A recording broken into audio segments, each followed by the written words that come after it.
What's going on, everybody? This is Island Hopper TV, and today we're going to talk about why I choose to live outside the United States.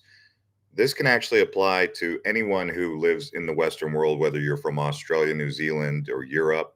You could probably relate, but specifically because I'm from the United States, that's why I'm making this video. Also, I'm going to be doing more live streams because on our last live stream, you guys said you really love doing live streams and having conversations. So I've created a new channel. It's called Economic News Insights. I've actually pinned the link here so you guys can actually check that out. I'll put a link down below as well in the comments and in the description. So that's my new channel. It's related to finance, but also international foreign policy. If that's something that excites you, like it excites me, then we'll see you over there. So let's get into the video here. By the way, this channel now, I just got a notice from Island Hopper TV on the YouTube back end. They said it's 9 years old. So the channel is 9 years old. We're celebrating our ninth birthday. So that's pretty cool. I can't believe it went by so fast. But anyway, so we're going to get into this list and I'm going to talk about it one by one. If you guys are excited for this, smash up the likes. We can do more live streams on the travel channel. I am back in Thailand, by the way. So the first reason is it's so expensive in the United States. The value. I just don't feel like there's a good value. You don't get what you pay for. The hotel quality, the everything, just you spend $50 and you don't even know what you bought. Here in Thailand, I mean, I'll spend a fraction of that and know what I bought. So the value is just not there with the US. It's just so expensive for everything from the hotels, the accommodation, the gas, just the way the whole situation is set up. You're constantly spending money. Okay. So cost of living, very expensive, and I don't like it. And that's one reason to get out of there. Now, what it cost me to fly over to Thailand, I'll make up for that in about 2 to 3 weeks based on just savings alone. Everything after that is just savings after that. So if I stay here for 3 months, 4 months, that's 3.5 months worth of savings. Okay. After I've already paid for the ticket of what it costs to come over here. The second thing is food quality. I just don't feel like the food quality in the United States is very good. I don't know how you guys feel about it, but over here in Thailand, I'm like, dang, there's real chicken. That chicken has a bone in it. It's stringy. In the US, I don't even know what they're serving us. Liquid eggs at every hotel. It's just not real food. I don't know if you guys have noticed this as well. By the way, I'll be checking the comments. Let me know if you guys can hear me loud and clear, please. And smash up the likes if you can. But yeah, the food quality is just not as good as it should be. I mean, it seemed like 20 years ago you could actually get real chicken in the US.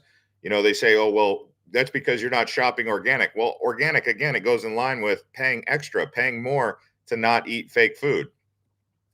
I just had soup here. It was real food for $2. That was my lunch. It was a $2 lunch. I could pay more and I will pay more, but a $2 lunch is much better than a $15, $20 fake food at, I don't know, some restaurant in the United States or cooking at home. I mean, cooking at home is still a very expensive thing. That's just to eat healthy.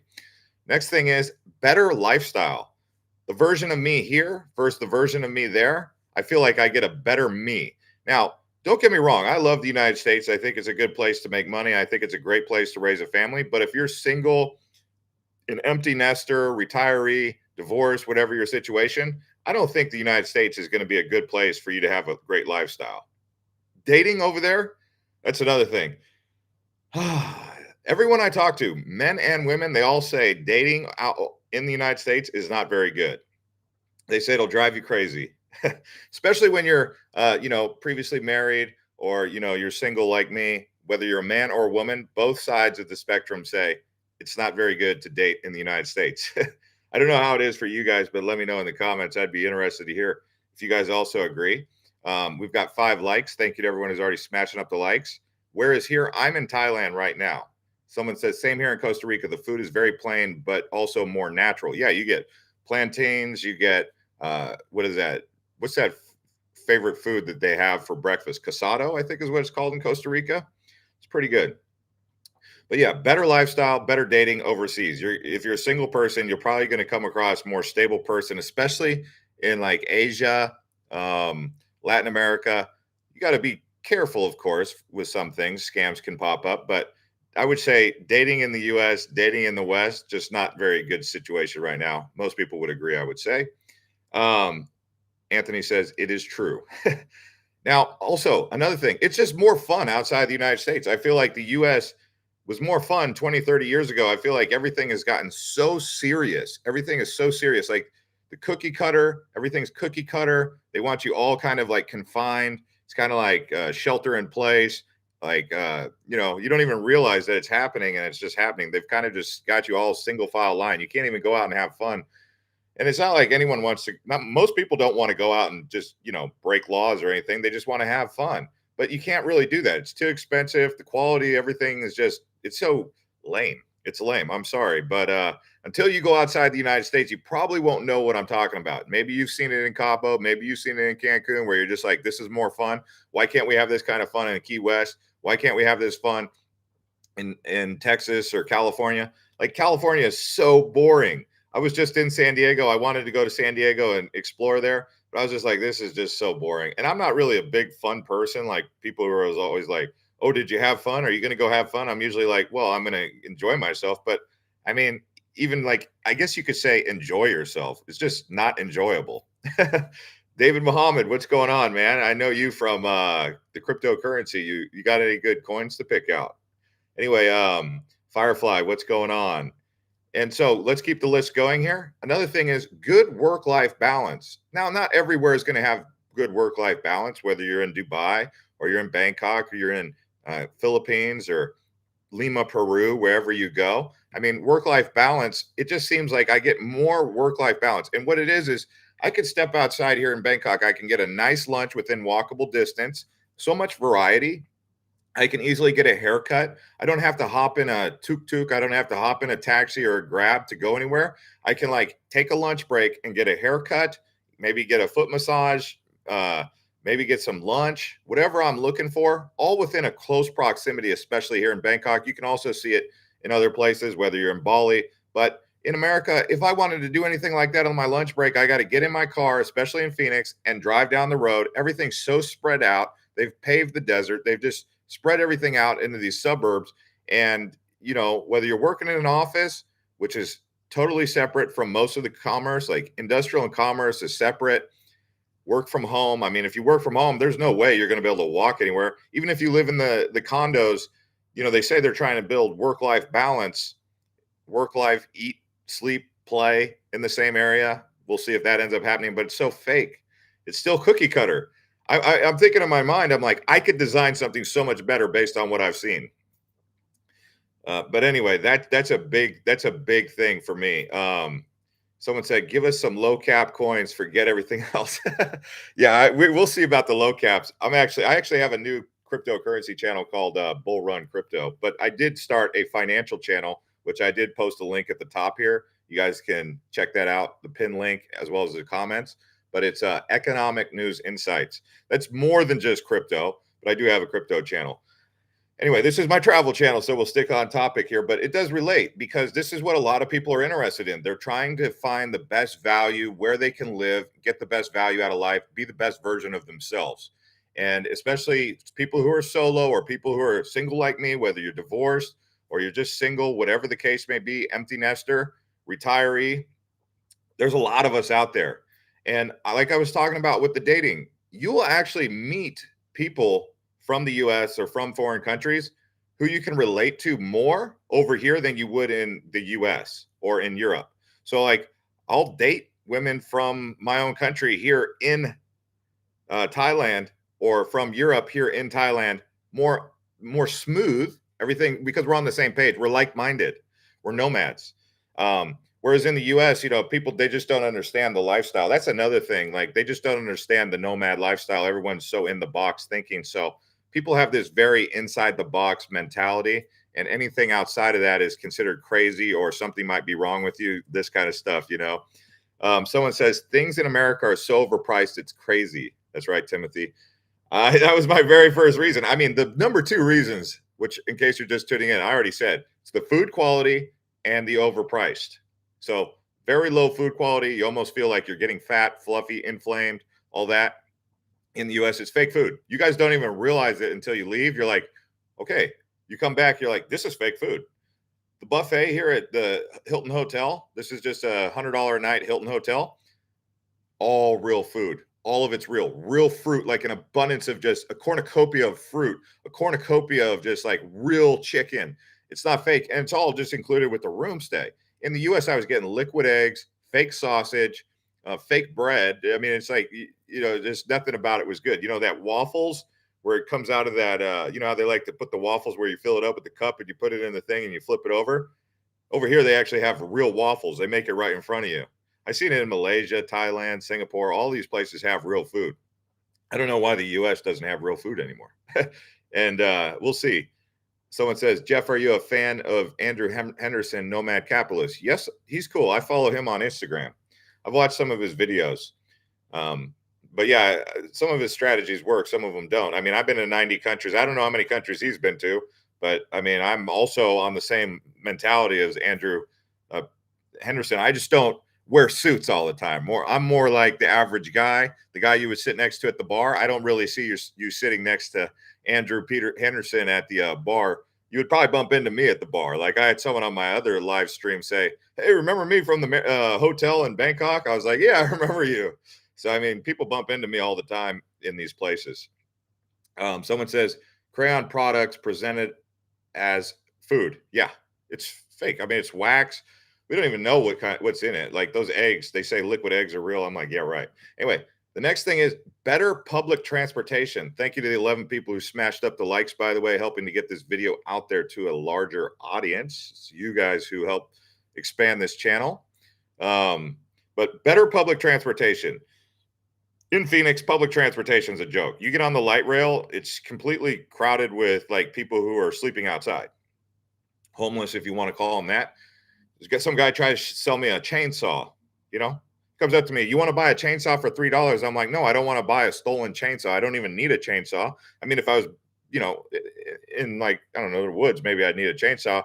But he's just like, oh, come on, man, you want a chainsaw? I'm like, no, I don't want a stolen chainsaw for $3. It's just weird just getting on one of these light rails in America. It's just not my cup of tea. The New York subway, not cool. Chicago subway, not cool. Public transportation in the US is terrible. You get on a Singapore, Dubai, you get on Tokyo, Hong Kong, you have no idea how good public transportation can be until you ride the Singapore, Hong Kong, Tokyo metro systems. You ride Amtrak in the US versus riding the Shinkansen in Tokyo from Tokyo down to Kyoto or something, you'll be like, whoa, mind blown. This is not how it's supposed to be in the US. You get on the Amtrak or the Greyhound bus, you try and ride a Greyhound bus around America, good luck. You guys think I'm joking? I hope not. I hope you guys know I'm just telling you the cold hard facts. Like I know people are like really gung ho America, and I love America too. Like I mean, I'm all for it, but I'm not going to lie. Like riding a Greyhound or an Amtrak is inferior product to Europe. It's inferior to Asia. It's the worst train system in any modern country in the world. Literally, every country I've ever been to has a better train and bus system than the United States and subways. Sorry. But someone says off topic thoughts on what foreigners think about the chaos in America. Yeah, I've talked to a lot of them. We'll talk about that in another video, actually, but maybe that'll be a video I'll make on that new channel. If you guys check the link up top, Economic News Insights, I'll probably talk more about that stuff over there than over here on the travel channel. Try to keep it more lighthearted, although this is more of a serious video because this is a segue to get you guys to come over and have the more serious conversations over there. I'll be doing more live streaming over there. That channel is almost to 500 subscribers and it's new, so that's good. Firefly says Greyhound is trash. Amtrak has issues also. Yeah. See, at least you guys can admit it. Okay, let's talk about airlines. Like the airline customer service in the US, I feel like it's just like customer service does not exist. Southwest Airlines, everyone loves Southwest. I'm like, I'm good on Southwest. That free for all seating also when it's a full flight and you're one of the last people to get on board, it's not really that good. Most people don't want you to sit next to them when the full plane is. They're like, oh man, I thought I was going to go the whole flight without having to have someone sit next to me. I mean, who could blame them? I'm the same way. I'm like, man, cool. I got the middle seat's empty. And then here comes this person and they're like 6'2" and they're a big guy. They got to get a seat because the whole plane's full. I'd rather just have assigned seating at that point. Someone said get rid of the TSA. Guess what?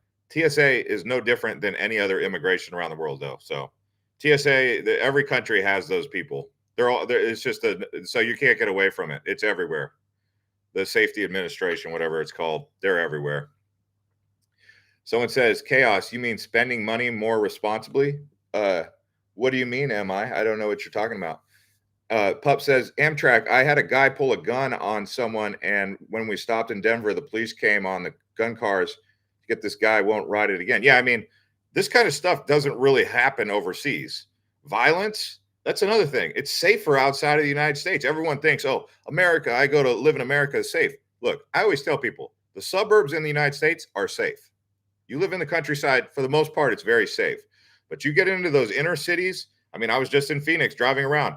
Sure, Scottsdale's safe, but you get out into Glendale or South Phoenix, you better watch out who you honk at or who you look at the wrong way, because you never know. They could have a gun or they could be having a bad day. They're on edge.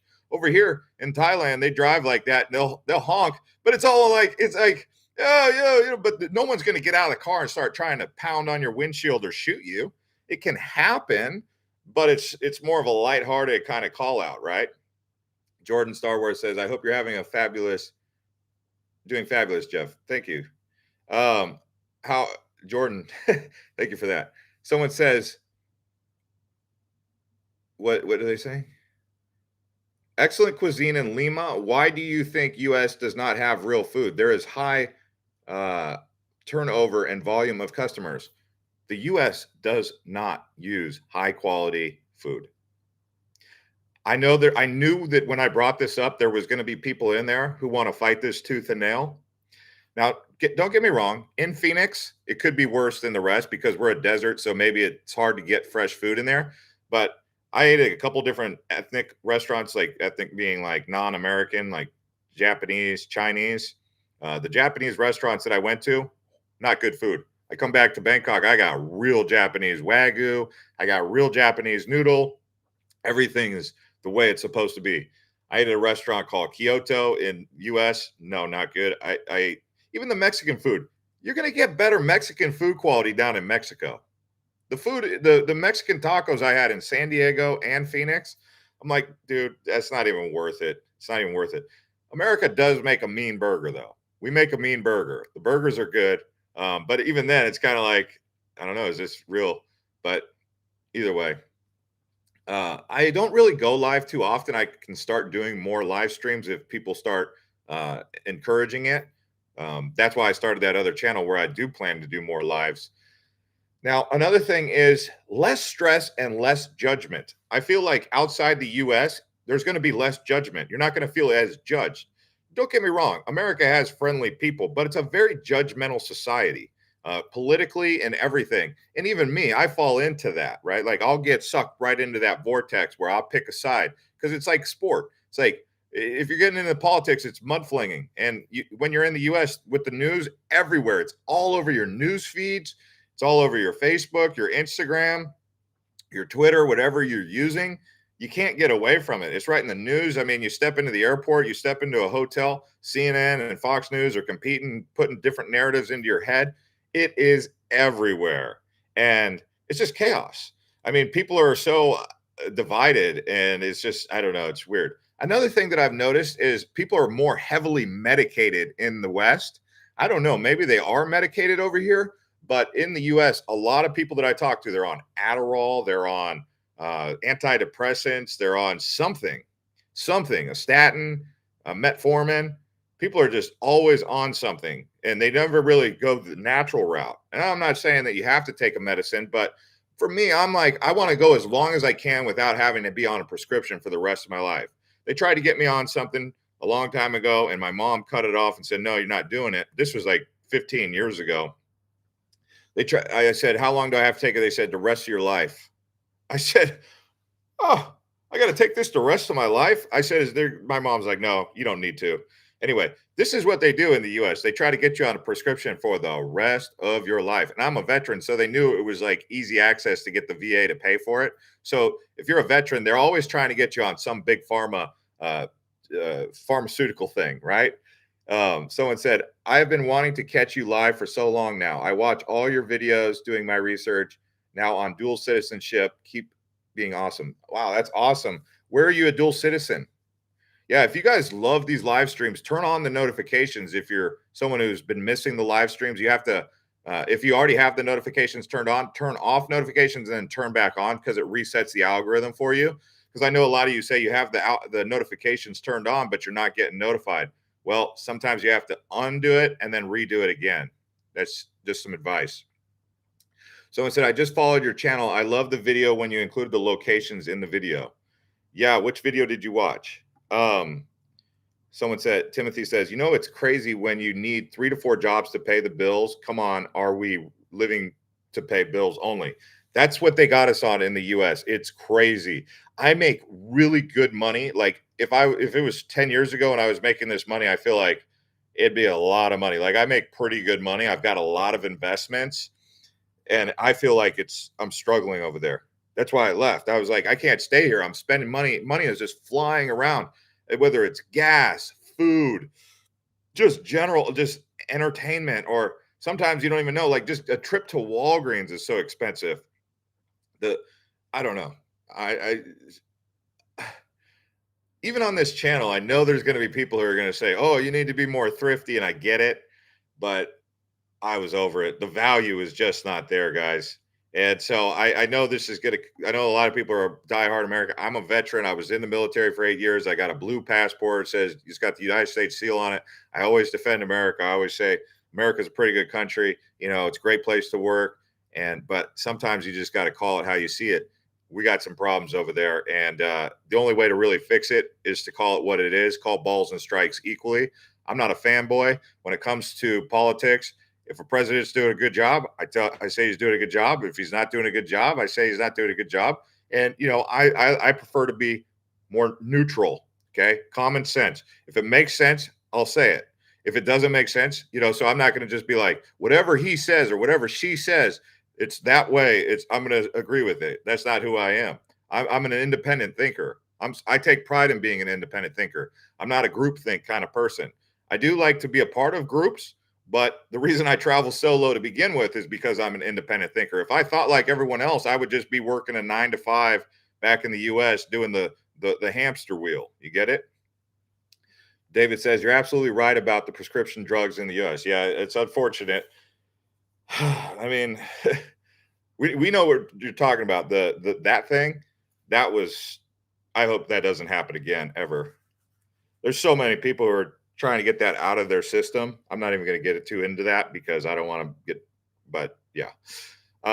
Best travel destinations in the world. I love when you include the locations. Okay. Yeah. That was a good video. That best destinations. It got like 2 million views or something. People love that one. Someone says, where do I live now? Well, mostly I'm in Southeast Asia. I've got a long-term visa in Thailand, more affordable, better food quality. So I'm quite happy about that. So if you're just tuning in right now, just to recap on the reasons real quick, and then we'll answer more questions. I said it's too expensive in the US. The food quality is not as good as outside the US. You just go to Europe, you go somewhere else, you'll notice you're not going to be getting a big belly. You're not going to be getting all puffy and inflamed. I went home to the US. I gained like 3 or 4 pounds. I'll come back, I'll lose all that 3 or 4 pounds, and then hopefully even lose more weight because I'm going to try some ways to lose some more weight, get around about 200 pounds. I'm 6'2". I'd like to be 200 pounds. But in the US, I feel like it's really hard. Like you got to go out of your way. You got to do some serious fasting to shed that weight. And yeah. And so we got expensive food quality is low, better lifestyle. I get a better me overseas. I have more fun, whether it's island hopping or adventure or just exciting things, just more fun is outside the US. Good work-life balance. I'm able to get outside and get a good work-life balance. Dating. When I talked about dating outside the US is better. Inside the US, I feel like it's chaos. Too many people got toxic, whatever they're into. It's just like whether they're into the Real Housewives or the Bachelorette or I don't know, alpha male stuff or something like that. It's just a real mess. People just, and it doesn't matter the state. Everyone I talk to, they hate dating. Could be the dating apps. I don't know. But I was just like, yeah, I'm good. Come back over here. have a little bit more of a calm dating environment. Uh, Better public transportation. We talked about this. Like I said, Amtrak, Greyhound, just not as good as you're going to find over here. You get the Shinkansen bullet train, the high speed train. You get better subways, what you find in New York and Chicago versus what you find in Singapore, Hong Kong, or what you find in Madrid or Europe. Just better. Everything public transportation. The airlines are better in Asia. Europe, again, this kind of applies to people who are from Australia or Europe. I don't know. Where's everyone from here? Are you guys from the US? Are you from like Canada? Are you from the New Zealand, Australia, Europe? Do we have any foreigners or is it all just US? It's another thing I like to know who we got on this chat.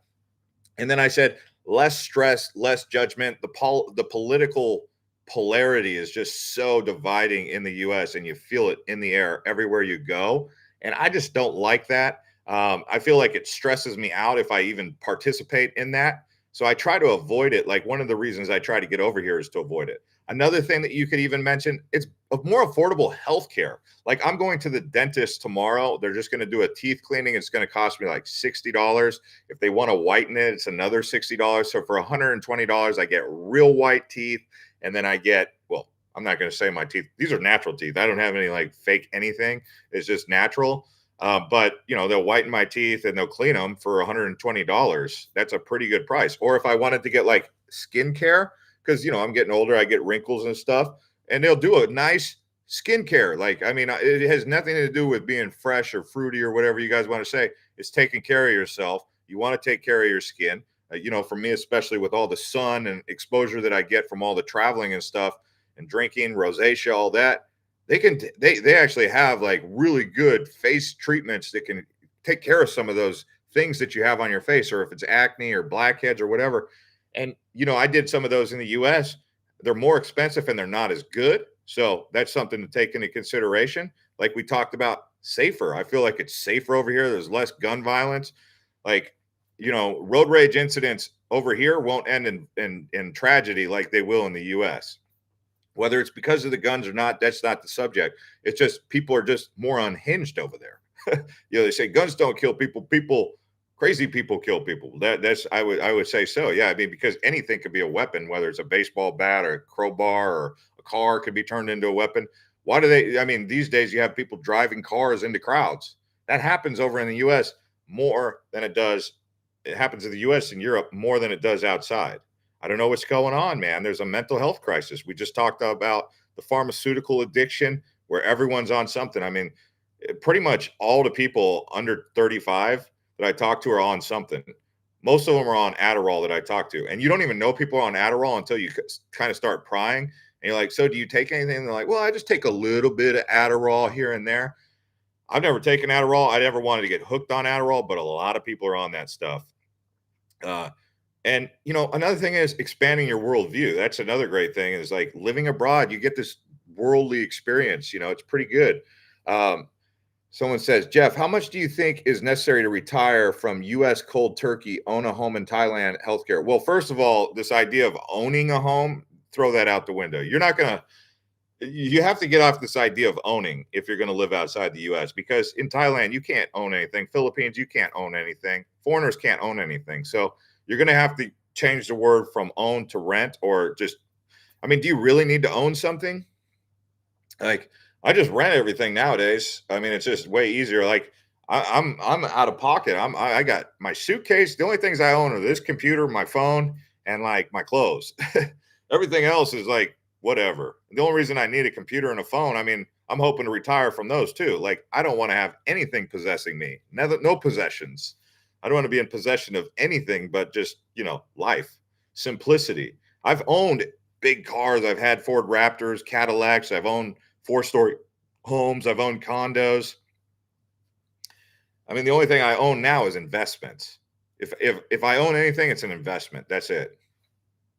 So, but to answer your question, because it is a good question, but I wanted to stress that about ownership, you won't be able to own anything in Thailand. Don't get me wrong. I've always thought about like how cool it would be to have like a 3 or 4 acre ranch in Costa Rica or Mexico or El Salvador or even in Thailand. But Pharaohs, foreigners can't own the land. And it's really iffy. I mean, there's lots of loopholes and laws that could take that away from you. Thanks to the 39 people who smashed up the likes. If you guys smash up the likes, we can keep going. Someone says European food is just like an American. I would say the food quality in Europe is better. I can lose weight in Europe. Like the food in the US just causes inflammation. I don't even know if it's like necessarily fat gain as much as it's just inflammation. My body becomes more inflamed because of the preservatives and everything they put in the food. Someone said carnivore diet for longevity and RX free. Yeah, which is free of pharmaceuticals. So there's a lot of conversation about some people say they go vegan, eat green, all this stuff. Other people go carnivore. I'm more in the middle. I try to just do low carb. And if I do get carbs, I try to make sure it's like real wheat, not like something that's fake sprayed with a bunch of pesticides for mass consumption. Because you have to realize one of the reasons we ended up in this situation where they do mass production is because there's so many people, they have to do everything at scale. So they farm for quantity, they don't farm for quality. So that's why we have low food quality in the United States. We got 340 million mouths to feed and even more than that. So everything's all about bulk. It's all about bulk. So it's not about quality. They do just enough for quality, but it's not real quality. And that's why you get all the bananas. They look exactly the same. You're like, is that real banana? You actually go to a banana tree. I mean, the bananas are going to look different, but a real banana tree, you grow organic bananas, you'll grow papayas, mangoes. I mean, you'll see them out here in Thailand. You'll see them in the Philippines. The fruit is good. I don't think I ate hardly any fruits and vegetables for the last 3 weeks I was back home in the US. I tried to eat like a salad or whatever. I was like, oh, this isn't even really good salad. Over here, I was like tearing up some fruit right first day. First day, I was going all in on some fruit. Someone says, well, how much money is necessary to live abroad? Good question. I would say if you can get in $3,000 to $4,000 income, that should be enough. There are people who say they can live off of $2,000 a month, and it is possible in places like Philippines. But you're going to be cash strapped, I would say, because if you get a girlfriend, it's going to be even more than that, So, but I know people who've lived off of around $1,200 a month in Thailand and Vietnam. So I would say $3,000 to $4,000 more realistically. That'll get you like a $400 to $700. I'd say $700 a month condo in Bangkok. Food probably depending on how much you eat. Like my friend who was doing that, I would say you could do it for $1,200. I know 2 people who've done it on $1,200 a month. But they eat eggs and rice only, and they eat like 1 or 2 meals a day. They don't do anything indulgent. They don't do any indulgence. So, and sometimes they stay home and don't spend any money when they can. And their apartment, I think, is about $250 to $300 a month. And that would be mostly in the rural sides, the countrysides, the provinces areas. Someone says tomatoes in the U.S. are gross, pale, tasteless. Yeah, I wouldn't be surprised. Someone says the reason is you can afford it without money, even without ever having to work again. Yeah. You have to have money. Like you can't just come over here without some sort of income. So you need a 401k, you need a retirement, you need a job, whatever it is. But if you're someone who comes over here with maybe like, I don't know, $30,000 in savings, it will go pretty quickly. Probably in 1 to 2 years, you could make it stretch. But I would say the minimum savings to live off of probably over here for at least 5 years, over 100,000. So do the math on that. I mean, with this in this day and age, you'd be better off investing in like a JP Morgan ETF or a Vanguard ETF, some ETF that has dividends and having a bunch of your money in that and then getting a payout every single month. Like I invest in the JP Morgan, which again, follow my other channel. I pinned it to the top. It's Economic News Insights, where I'm going to talk about high paying dividend stocks, things that you can do to live overseas. That's the whole reason why I made that channel, because I'm looking to share information with you guys. But like the JP Morgan ETF, if you got $100,000, that'll pay you $700 a month and you still got your investment in there. Something like that. I'm just saying, like, I just got a notice from the JP Morgan ETF for the NASDAQ. I got, I don't know, maybe few, like over $10,000 in there, and they'll pay me $100 a month. So if I, expand that to like say $100,000 in there, how much would that be? Would that be $1,000 income just off the dividends? I don't know exactly until I actually get in there and shake it up. But if you've got a nest egg like that, put it in the stock market, like into the S&P ETF with Vanguard or JP Morgan or something, and get that, live off the dividend, instead, and that could be your income. And then maybe you've got like a little side hustle that you do online or something, or a 401k or retirement from the military. Someone says, do you buy airfare direct from airline company and use flights for research? Yes, I actually use Kayak mostly. Google search. The only reason I don't really like using Google is because when I'm on my phone, they don't have the app. Google Flights doesn't have an app, and you got to use the browser. So I just use Kayak. And if I see like a flight, for example, I was in San Diego and they had a flight going from San Diego to Bangkok. The route was San Diego to Tokyo to Bangkok. And so I saw that. I went on the airline. It said JAL, Japanese Airlines. And I think the Japanese Airlines carrier partner is maybe United or American. I can't remember exactly. And I had that pretty much lined up that way. But I ended up going with Air Canada. I got that also off Kayak. And then I went over to Air Canada's website and I booked directly with them so I could get points. So the big thing is also the credit cards that I use. It's another thing we're going to talk about over on the other channel, Economic News Insights. We're going to talk about the credit cards that I use for living abroad. Now, American Express is a good credit card, but it doesn't work for everyday use in most cases in Thailand. So I have to have a Visa or a MasterCard credit card where I earn points. But I do use the American Express when I book directly with airlines because of the points and the benefits that I get back with that. Also, I can use the American Express if I stay at a Hilton or a Marriott or a Hyatt or an IHG or an Accor, or even if I use hotels.com, So having American Express, getting those points, really a good thing as well. Someone said after the pandemic, I'm not going to say it, but my wife and I began watching your YouTube videos of Europe and other parts of the planet, realized the quality of the food in those countries is still 95% plus. Yeah. Manuel, what do you mean 95 plus percent? Do you ever use Wise? Yes, I use Wise. I pretty much use all the financial tools out there, whether I use it for insights, knowledge, also for actual use case. I use Wise. I've used Remitly. I've used crypto. I use all the cryptos. I've used many of the brokerages. I've got a Robinhood account. I've got a JP Morgan. I got a Charles Schwab. I've got Public. I've got Webull. And then as far as exchanges, so that's why you can see I'm big on economic. And the reason I get into economic stuff is because that's the resource that helps me live abroad. So without the resource of money, it's going to be very difficult. And don't get me wrong, I want to retire from the stress of having to focus on money. But money is the resource that makes the world go round. It's the resource that's going to get you places. So you have to become resourceful in getting money. And that's why I've put an emphasis on money. They say the love of money is the root of all evil. But what it is if you love money, then you more than you love people. You get it? So you can have money, you can be wealthy, and you can be successful. But it just means that, like, if you still care about people, like, are you someone who gives to the needy? If you see someone suffering and they get, would you give to them, or would you hold your money because you love the money more than you love that person?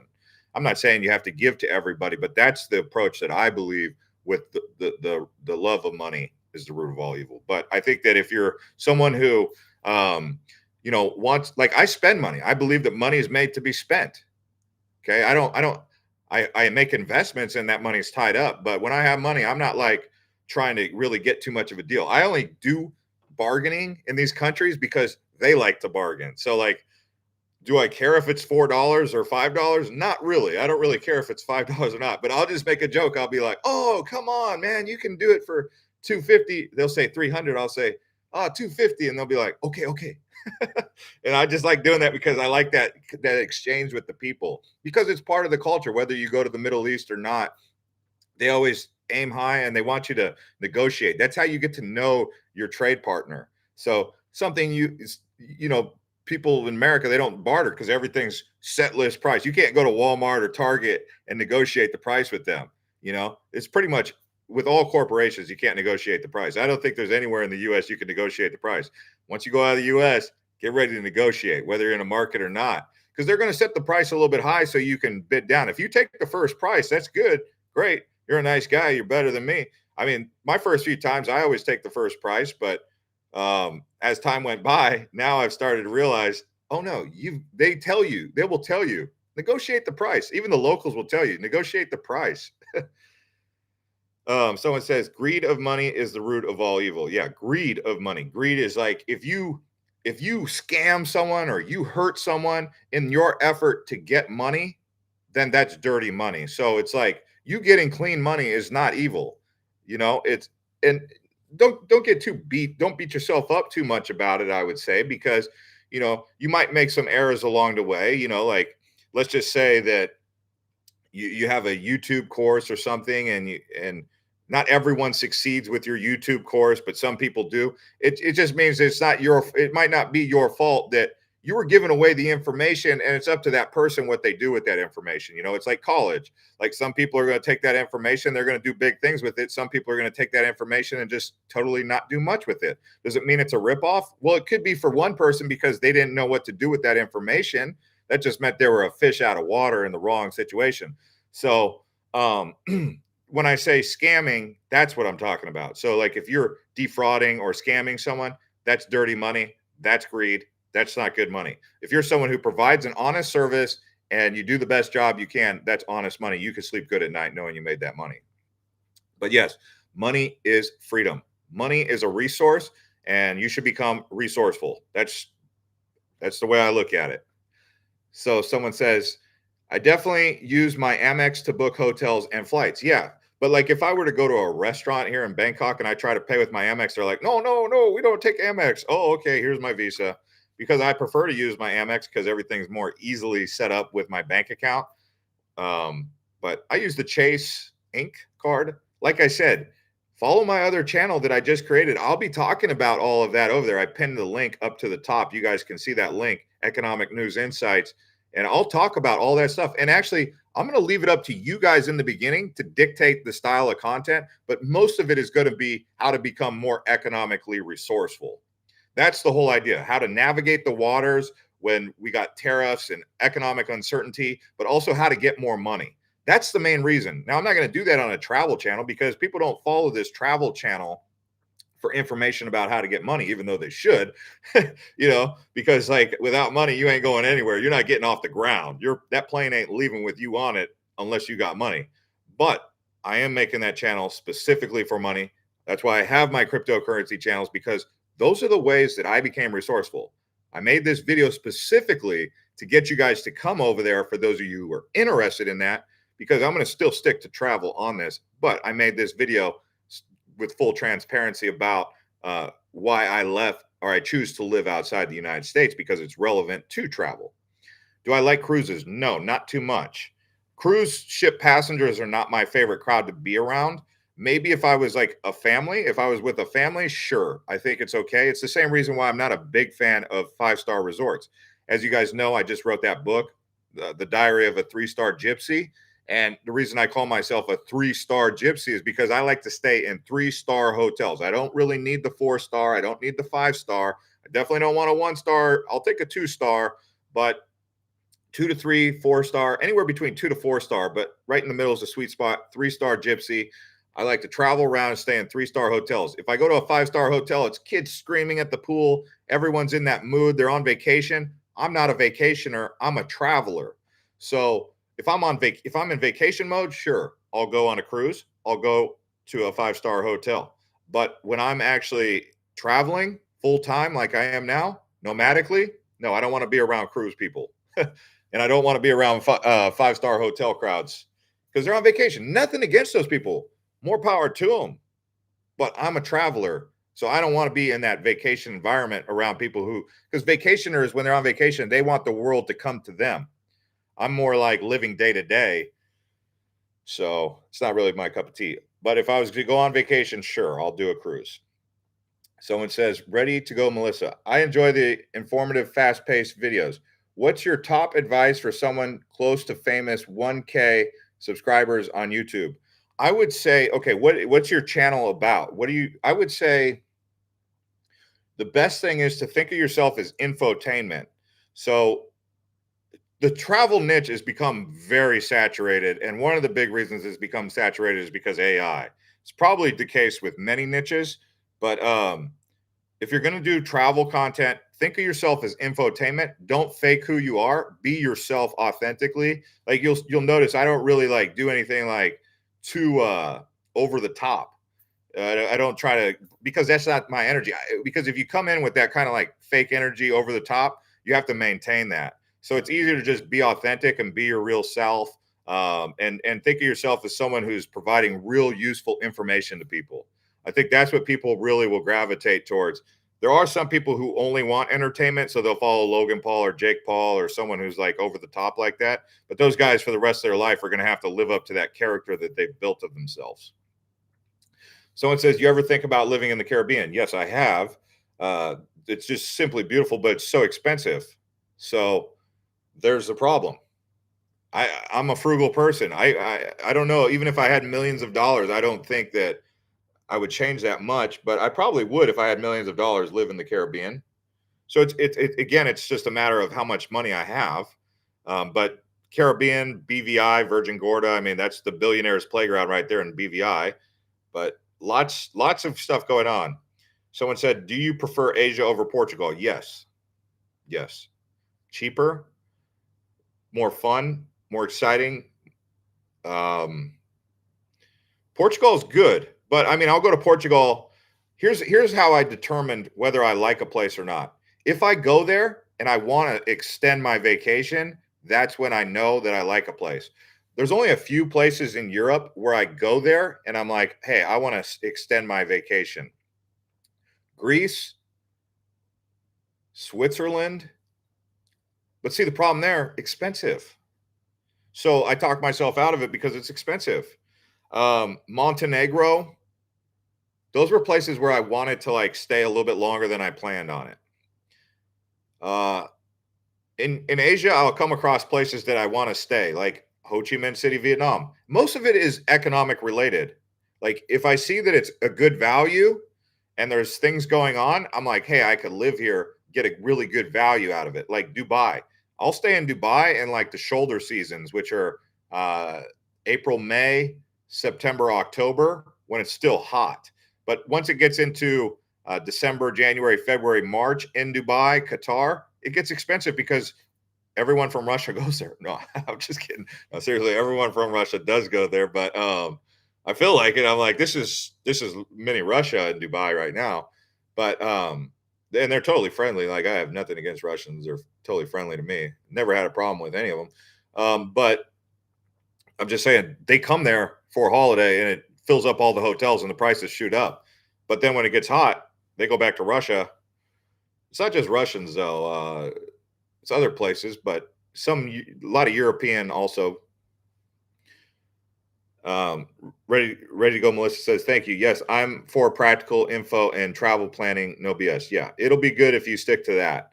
Um, I would like to ultimately stop working at a certain point and simply enjoy life for the rest of my life. I think that's the dream for everyone, right? That is everyone's dream, and I hope you get that because at some point in time, everyone needs to get to a point where they've made the decisions to put them in that situation. And I think everyone deserves that kind of, especially if you work hard, you do an honest career, you do an honest, life. You try to do the best you can, realizing that you're not perfect. No one's perfect. If you're one of those people who go around thinking that you're perfect and your SHIT don't stink, dude, bye. Good luck, dude, because no one's perfect. I mean, you could be someone who's, I don't know, not lustful, not greedy, but you're just a judgmental prick, right? That's the same thing. It's like that's pretentious, you know? So Or you could be someone who thinks all this stuff, but you deal with anger and hatred. And so you hate everyone, but you think you're so perfect because this and that, but you hate everyone because you think you're the perfect one. That's anger. I mean, if we look at the seven deadly sins, which ones pertain to you? And then you realize, like, you might be, if you're one of the top few, you could be one of the ones who like only has two of the seven deadly sins in your life, right? That you struggle with.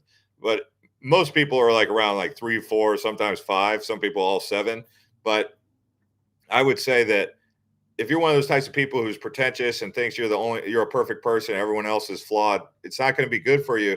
So I would say just be easy on yourself and do the best you can, realizing that you don't want to hurt anyone. You don't want people to suffer because of you. And I think if you keep that mentality, that's pretty good. Uh, Someone says, "What jobs are available to Americans in Thailand?" None. You would have to get a visa. It's very hard to work over here because number one is Thai people don't want you stealing their jobs. So if you're like someone who's trying to come over here for economic opportunities, the Thai people are like, "Hey, you're stealing our jobs." Same thing that happens in the U.S. with the immigrants that come in. It's pretty much everywhere. If you wanted to work like that, there's a couple countries where you can work, like Dubai, um, like Australia, Canada. They might let you do some of that, but in the developing countries, you can't really work. You would need a visa. If you could get the visa, it's not easy to get the visa, but you could try and get the visa and then open up a business. But you're not just one of the, so you'd have to work online. You'd have to have some sort of external income. Hope that helps. I mean, I'm just being straight up. I mean, I don't want to feed you this because there's people out there who try to say that you can own property in Thailand. Like, no, it's not possible. There's like, you can own property, but you have to split it with like a Thai local, and then you can go into partnership with them. That's an option. But there's a whole bunch of people who got stories about how that went down. Oregon Tropic says, "What does your money go the farthest, but still has stuff to do?" What place? Oh, what place? Yeah, good question. Well, lots of places in Southeast Asia. Indonesia and Bali, you could still get a good value, although prices are shooting up, became way too famous. Thailand, prices are shooting up, but you could still get a good value. Philippines, prices are going up, but you could still get great value, especially in the provinces. Vietnam, you could still get good value. Cambodia, a little bit more dangerous, but you could still get good value. You can get great value in places like Laos and Nepal, but it's a little bit backwards over there. Like it's backwards from what you're used to, but normal to them. You get what I'm saying? So what I'm saying is they're not going to uh, cater to you. You're going to be a fish out of water, and you're going to have to learn how to navigate the local situation. You can get good value in places like Ecuador, in Peru, in Panama. You can get good value. You can get good value in some places in Eastern Europe, like Montenegro, Eastern Europe, like Bulgaria, Turkey, some of the other islands around there. North Africa, you can get good value, but again, you got to be on your P's and Q's. Some places in Africa, like Kenya, Tanzania, you can get good value. India, yeah, you can get good value, I guess. I mean, Sri Lanka, you can get good value. But even Sri Lanka, they've caught on. Like basically, if you're a foreigner, you're going to get charged 4 to 5 times the amount of price. You'll know in Sri Lanka that what the price is supposed to be when you're in the small town and they charge you the small town price. And then you go back to Colombo and you're like, well, let's see. I just got a cup of coffee off this guy here in Gale or something for 5 cents, but now I'm in Colombo and I'm paying $4.50. You know, it's inflation. Like they bring in the Marriotts, they bring in the Hiltons, they bring in the chain hotels, and they bring with them the pricing. Right now, if I stay at a Hilton, I pay $150 a night. But if I stay at some hotel in Sukhumvit off Soy 11 or something, I can find a place for, I don't know, like $15 to $20. And it's not too much worse than the Hilton. So then you start to wonder, what am I paying for with the Hilton other than the name brand? It's kind of like what you realize with, Gucci and Versace and stuff. You're paying for the name. You're paying $4,000 for the name brand purse, but you can get better purses. Thank you to 64 people who smashed up the likes. Thank you so much. That's great. I was drinking a green tea and then I moved to chamomile tea with ginger. Green tea is my preferred caffeine. Put a little bit of lemon in there. I get a fresh squeezed lemon at the market, get some local honey. I put that in there and stir it up, and then I put the ginger packet inside the green tea with the tea. It tastes really good, and it's you feel great. I think it's like a clean source of energy. Har says, great to hear the views and thought process of well-traveled person. Thank you. What is your primary motivation to travel to so many places, to live life? My primary motivation is to be content with life. Um, Again, if I'm in the US, I'm not feeling very content. I'm feeling discontent because it's expensive.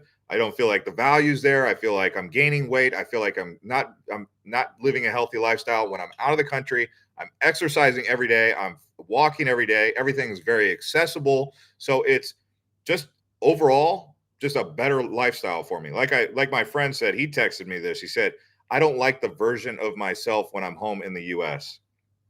And I said, dude, I know what you're talking about. He said, I like the version of me when I'm in Thailand. I said, I get it. And that's why Thailand became the most popular place. The problem is it's blowing up and all the foreigners are coming over and then it'll just shoot up the prices and then you'll have to find somewhere else to go. But hey, I'm sharing the information because it is what it is. Any thoughts on Panama or Costa Rica? I love Panama and Costa Rica, but Costa Rica is the best. This Costa Rica's expensive. You can find cheap Costa Rica too. That's another thing. Like you'll be in a tourist area in Costa Rica and you'll pay 4 times what it costs if you're out there in the Nicoya. You go down to the Nicoya Peninsula out in the rural areas of Costa Rica, you get a Gatorade for 50 cents. You go into the tourist area, you're paying $2.50. So you can still find cheap lifestyle in Costa Rica, but in the tourist areas like Tamarindo, Jaco, where the gringos go, gringos. I would say for me as a solo traveler, I prefer to be around other solo travelers. Nothing against people who are married or traveling with families. I've had good conversations with them, and sometimes they'll even invite me to hang out with them, and I'll hang out with the dad and the mom, and the kids will be out there playing in the pool, and we'll just be drinking drinks and having fun. But generally speaking, I relate most to solo travelers, males and females, but in particular, older gentlemen.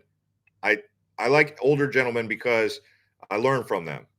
So they'll share. They got a whole storyline, kind of like how I'm 42, sharing stories with you guys. But you get around someone who's been living in the Philippines for 10 years, been living in Thailand for 10 years, seen everything change. You can sit down, have a beer with them, have a couple beers with them, and learn from them. The thing that's happened for me though is I'm the one who's now traveled for 10 years and I have all the information and I'm coming across 65-year-old guys who are just getting started, and so that's okay. But I still learn from them, but usually they end up learning from me. But I'm not so foolish enough to think that I couldn't learn from them. A lot of times what I end up getting away from with them is they'll have advice on health, like things like one guy, he was convinced that watermelon's the superfruit and it's great for hydration. So I started eating more watermelon, but he had just gotten started. He was month number 4 in the Philippines. There was another guy. He was like big on the dividends. He was living off dividend stocks. So I would say going to bars, sitting down, talking to guys like me at the bar. I'm not saying that I'm the. There's millions of guys just like us, ladies as well. You sit down at the bar and you'll be talking to some people and you make friends with other expats, other people who are solo dolo, like I said, empty nesters, divorced, or whatever it is. They go overseas. They don't stay in the US. I mean, one of the reasons I started traveling back like this was because I met a man he had 3 kids. His story was he was living in Seattle. He had $1 million house. He said he was just walking down the street and it popped into his mind. He said, what am I even doing here? And he was using one of those dating apps or whatever. And he said he met a girl in Thailand and he flew over here and he never went home. And he told me that story. And I remember walking around my neighborhood in one of those cookie cutter places, just going, what am I doing here? So that story right there resonated with me more than anything. And I said, maybe I should spread my wings and fly. And he kept encouraging it and I kept rejecting it. I kept being like, well, number one is how am I going to pay for it? Number two is, do I even really want to risk it? I'm pretty comfortable here in the US, even though I'm not comfortable. And then I decided, well, heck, Let me book that flight. I booked that flight, and I had a couple of beers at the airport, set me straight. Had another beer before I landed, and then I was like, I got out of the airport with my suitcase, and I'm like, hey, I need a hotel. And they of course overcharged me, and I didn't know I was getting overcharged because I'm like, let me pull up my foreign C converter exchange rate, and they're like, it said $14, and I'm like, okay, $14. How far away is it? 10 minutes. $14 to go 10 minutes in Manila is very expensive, or in Bangkok, like that's pretty expensive for 10-minute ride, but you don't know you're getting ripped off because you're wet behind the ears your first time in country. Thank you to 70 people who smashed up the likes. We'll keep going.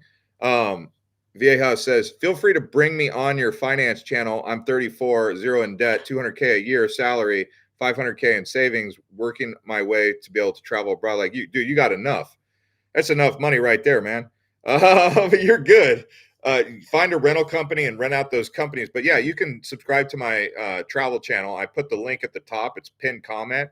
It's economic news or economic news insights. That's because we're going to talk about all the things related to how we become more resourceful with money, understanding the global situation moving forward, because the world is changing. AI is coming. A lot of people are going to be laid off. I mean, I drove Waymo cars. These are driverless vehicles all around Phoenix. It's cheaper than an Uber. And Waymo is only available in a couple cities. Phoenix, in some areas, is available. These are cars that do not have a driver.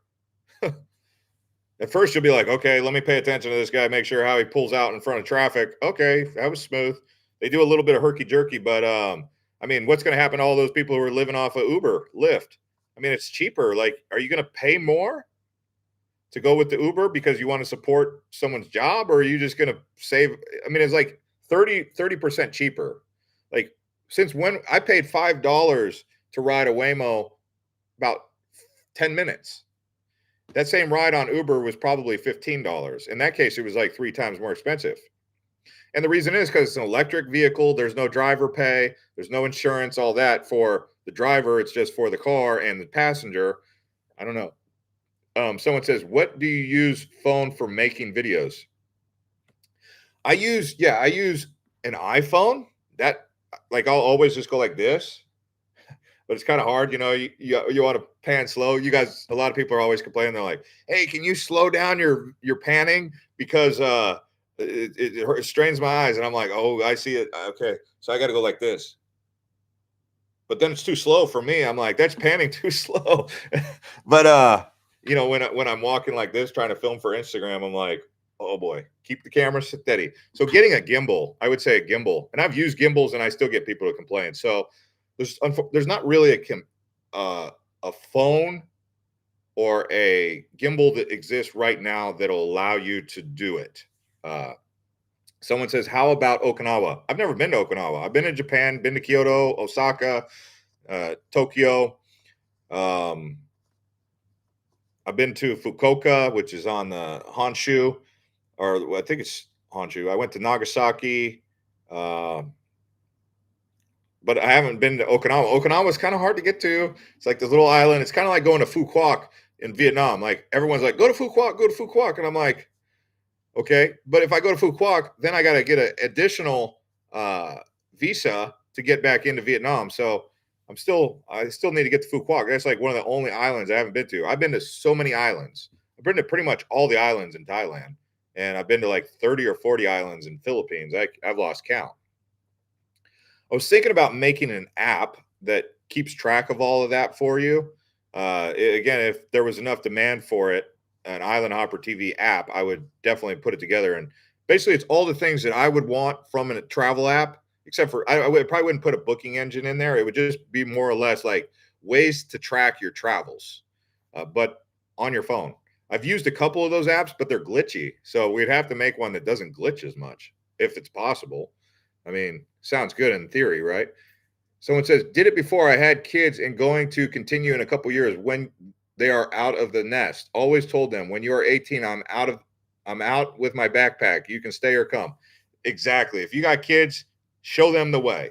Like, hey, dad's going, I'm overseas. See you when I see you. Come on out and visit me.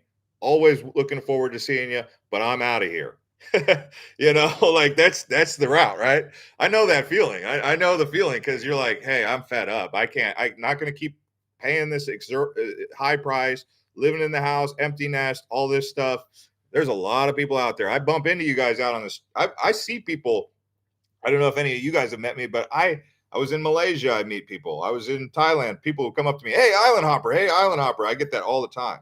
And people think that I'm like saying that I'm famous. No, I'm not saying that I'm famous. Like the channel's got over 102 million views. Like if you check how many millions of views this channel's got. So yeah, of course, if I'm in Bangkok and I make a Bangkok video that gets 500,000 views, you better bet that when I'm walking down the road in Bangkok, people are like, hey, Island Hopper. So, I mean, I meet people out there and they all say the same thing. They're like, I tell them, oh, I might be going home. They're like, no, don't go home. Don't go home because you're my inspiration for traveling. And I'm like, oh boy, I guess I better keep traveling. But, I meet people all the time that say things like that. They're like, yeah, I watched your video. You gave good advice. I'm sure if I gave bad advice, they wouldn't say anything, but they could. I mean, someone could just come up and say, "Hey, I rode the hop on, hop off bus in Prague, and it sucked. You told me to recommend it." I'm like, "Oh yeah, that one I didn't really want to add that in there, but we put it in there just in case." Because the reason you wouldn't want to ride the hop on, hop off bus in Prague is because, especially during peak season, the traffic can be really bad. But I mean, there are some things that get included in those videos that are kind of barely squeeze in. It's seasonal. It's a seasonal thing, right? Penny F says Koh Tao. You talking about Koh Tao? Yeah, Koh Tao is good. That's in. Someone says my recommendation is Okinawa. Dude, I want to get to Okinawa. It's beautiful. Viero Santos says appreciate it, brother. Just subscribe. Welcome to the channel. Me and my wife want to buy a property in another country. Any recommendations or places? Well, Costa Rica seems pretty famous with that. Most of Asia is pretty locked out to foreigners in every country, unless you make business partners or marry someone. But being that you're married, I'm assuming you're married to an American, so that might be difficult. But it seems like Costa Rica is a popular place where people are buying real estate. Maybe Latin America has it. I would check Latin America, maybe the Caribbean. I don't really know any other places. I've gotten out of the habit of trying to buy things unless it's an investment. So I look at things as an investment opportunity. As if I wanted to buy a piece of property and live overseas, it's slim pickings. Maybe Dubai, you can buy something. They let you buy in Dubai, but Qatar probably the same thing. But it's just going to be a condo. It's not going to be a piece of property. But I know what you're looking for because I want the same thing. Someone says there's no substitute for boots on the ground. Yeah, you just got to get out there and start exploring.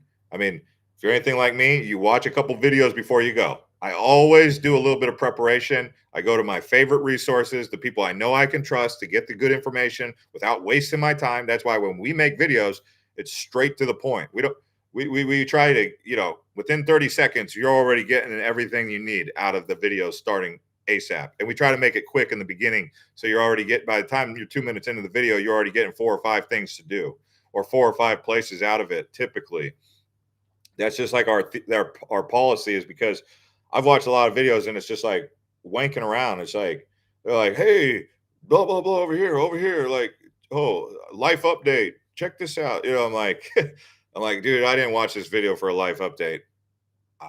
This is a live stream, so we'll talk about all that. But when it comes to like our vlogs, we try to get straight to it without any like off the beaten path stuff. What websites do you recommend to book an airline ticket or hotel stay? Good question. Well, I usually book directly with the airlines and I book directly with the hotels. But if I'm in Asia, typically it seemed like I was using hotels.com for a long time. A lot of people use Priceline or booking.com. But for me, I use Agoda, which I think is also owned by Expedia or one of those big companies. And I was using hotels.com, but they came under new ownership. They did a rebrand. And the only reason I was using hotels.com is because they did the 10th night free. Now they went to this thing called Turnkey or something, and it's just the value's not there. So I was like, peace. I'm going to a new app just by principle. Also, I don't like the way that when I'm in Bangkok, for example, if I want hotels nearby that I can walk to, I'll just put in the geolocation, show me hotels nearby, and they'll be showing me hotels like 3.4 miles away and stuff. And I'm like, no, that's not that's not nearby me. But they're doing it because they get their it's like sponsored posts. They get like some sort of kickback on it if they recommend it. And so I don't like apps that are doing that because if I'm looking for a specific functionality, like I'll give you a commission and I'll purchase the hotel from you. But if I say I want hotels nearby, and I'm on Sukhumvit and you're showing me hotels 3.4 miles away and 2.4 miles away and then one that's zero point 0.3 miles away, I'm like, no, because I'll go on Google and I'll say hotels. Next thing I know, zoom in and they got like 40 different hotels in the same area within like 0.5 kilometers. So it is what it is. So go to right now. And it's not even that good. I'll just go to Marriott or Bangkok or Hilton if I'm looking to stay at those. But kayak's good for getting ideas, and then I just go straight to the airline. In 2025, there's hardly any good reason to use a third party source to book. Yeah, I think that's fading out. The booking engines are getting faded out, aren't they? American Express travel always trying to get my business, but I never used it because I never really saw the value. But we'll see. Why give them a commission when you can be rewarded for brand loyalty? Exactly. I mean, the economy is changing. Like, we have to, when we're thinking about how to make money in the future, I think it's going to be a lot related to financial management. It seems like that's the direction we're going. Where's your investments? What are you invested in? Where's your money being put to work for you sustainably? That's the whole reason why we're doing that new channel. Some of you already subscribed. Wow, a lot of you already subscribed, I see. So a lot of you just came over. Economic News Insights, that's my new channel. You guys can come over there, join us. It looks like 20 of you have come over already. So that's really good. Wow, it's a lot of people. About 20 of you from this live stream have already come over and are interested in learning more about how to manage economics financially. Financial situations, because we're moving forward. I mean, AI is coming, where to make your investments, how to grow your money, whether it's ETFs, 401ks, you know, IRAs, Bitcoin and crypto, making money online, how to do it. I mean, it's changing. Next 5 years is going to look totally different, it appears, right? So we've got to advance quickly. We've got to stay on it, and that's the main mission of the channel. You're not going to get that from an AI channel. You know, these finance channels where it's all AI voices and some 22-year-old kid sitting there, using AI to make the video to give you the information. I don't know, man. Is that really where you want to be getting the information? Sure, but it could be. Is it useful? We'll see. Someone said, Jeff, I discovered you through crypto and just refound you. Kudos to your journey and pivot. I made a lot of money from you in 2016 timeframe. Oh, that's good. Yeah. I mean, the market made you the money. I was just in it. Like, we're just riding through a bull market. I mean, when you're in a bull market, like right now, I think the US economy, the stock market's about to go bullish. Crypto market's about to go bullish as well. Thanks to 80 people who smashed up the likes, by the way. If we get those likes going up, we'll keep going. Someone said, do you make the videos on VertCam travel during your trips, and will you make updates of the airports in the future? Yes. My other channel, airport channel, VertCam Travel. I just did San Diego and I did Vancouver, and I'm about to do Bangkok. There's a brand new satellite terminal that they built here at Suvarnabhumi. So that arrival is at that satellite terminal. So you can check out those videos. Also, I did San Francisco coming in, and I did Singapore and Phoenix. I've got someone who's also going to be making some videos who travels, and we've got them a gimbal, and they're going to be looking to make some videos with us over on VertCam. Those are just airport arrivals, taking the ferry. Like, I made a video going from Koh Lanta to Rayleigh or something like that to Krabi. So it's basically the travel process, which is different than the things to do. Is it Economic News Insights? Yes, that's the channel. It has a mountain. I'm going to put a proper logo on there. That was just a mountain in Phoenix that I filmed with my drone, and I was like, I need a thumbnail. Oh, there it is. But yeah, that's my channel right now. I'm going to put a proper logo here soon. Economic News Insights. But the reason that I um, want that channel to work and want that channel is because, again, resourceful with money is how you can get out there traveling. I can't stress it enough. Without the resource of money, none of it's possible. So it is buried. The reason you have to click the link, you have to click the link up here. And the reason is because it used to be called Next Global News. So whenever you change the channel name, it buries it until it wakes it up. But I have to wake it up. But they'll show the videos, but turn on the notifications over there so you can get there. I just made a video talking about bricks. I don't know if that's a subject that most of you want to talk about, but to me, bricks is a big factor, especially if you're in US dollars. Um, the video got like 27 views in a couple hours, but those are the kind of things we're also going to talk about, the things you need to be aware about with, competitive competition to the US dollar, because that's a big factor. Um, what up, tapping into show support. What's up, drunken chef? Man, I haven't seen you in a while. Dang, nice. But yeah, you should check us out, Drunken Chef, on our new channel, Economic News Insights. The channel's buried. You have to click the link at the top, right there at the top of the chat. I'll put a link down below in the description and on the chat. But yeah, that's the new channel, and we're going to do some live streams over there, especially as that channel grows. And you guys tell me what you like to talk about, and we can talk about it, because that's what's most important. Again, if you want to travel, get over there. See you guys on the next one. Thanks to 87 people who crushed up the likes. We'll see you on the next one. This one was an hour and 16 minutes. I got to get some sleep. It's 3 in the morning. I'm still jet lagged. See you guys.